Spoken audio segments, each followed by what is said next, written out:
ও নবী, চিন্তা করবেন না, কষ্টের পরেই আছে সুখ, দুঃখের পরেই আছে আনন্দ, ঠিক কিনা?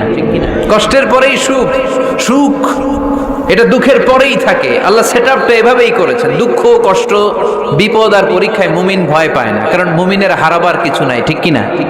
আমাদের জীবনে যদি বিপদ নেমে আসে, আমরা কি চিন্তিত হই? কথা বলেন। আমরা তখন সবর করি, কি করি? আর সবরের সওয়াব আছে না নাই? কারণ মুমিন জানে রাত যত গভীর হয়, অন্ধকার তমানিসা বেদ করে সুবহে সাদিক হয়।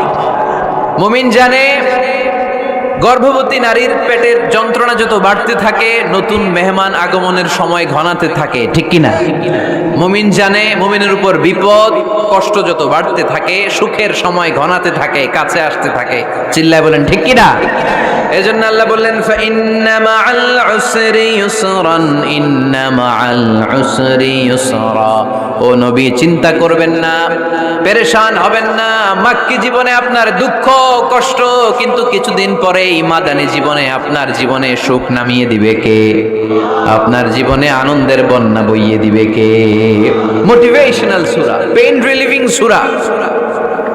আপনি বিপদে পড়লেই এই আয়াত নিয়ে চিন্তা করবেন যে বিপদের পরেই আনন্দ আছে, কষ্টের পরেই দুঃখ আছে। সমস্যা যেমনি আছে, সমস্যার সমাধানও। কথা বলেন, সমস্যা যদি থাকে ওইটার সমাধান আছে না নাই? Allah never creates a lock without its key. Allah এমন কোন তালা বানায় নাই যেই তালার জন্য চাবি বানায় নাই, ঠিক কি না?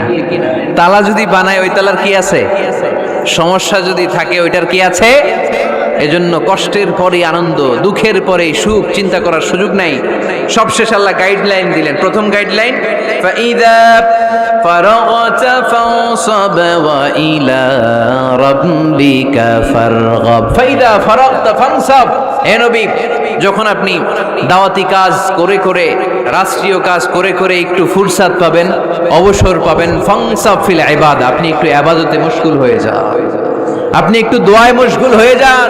ওয়া ইলা রাব্বিকা ফারগাব, আর আপনার রবের দিকে মনোনিবেশ করুন। ব্যথা যদি পান, কষ্ট যদি পান, আমারে বলেন, অন্যরে বলেন না। কিন্তু আমরা ব্যথা পাইলে শেয়ার করি কোথায়? সবার আগে কি বুকে? ফেসবুক। কষ্ট পেয়েছি, দুঃখ পেয়েছি, কোথায় শেয়ার করি? কেউ যদি আমারে কষ্ট দেয়, আমি বদলা নিতে চাই, ঠিক কি না? কিন্তু ইসলাম বলে বদলা না নিয়ে বদলে দাও। কি করবেন? বদলা নিও না, বদলে দাও। আল্লাহর কাছে বল, বন্ধুর কাছে বলার আগে, স্ত্রীর কাছে বলার আগে, ফেসবুকে শেয়ার করার আগে, কষ্টের কথা শেয়ার করব কার কাছে? বিশ্বনবী সাল্লাল্লাহু আলাইহি ওয়াসাল্লাম আমাদেরকে এটাই শিখিয়েছেন।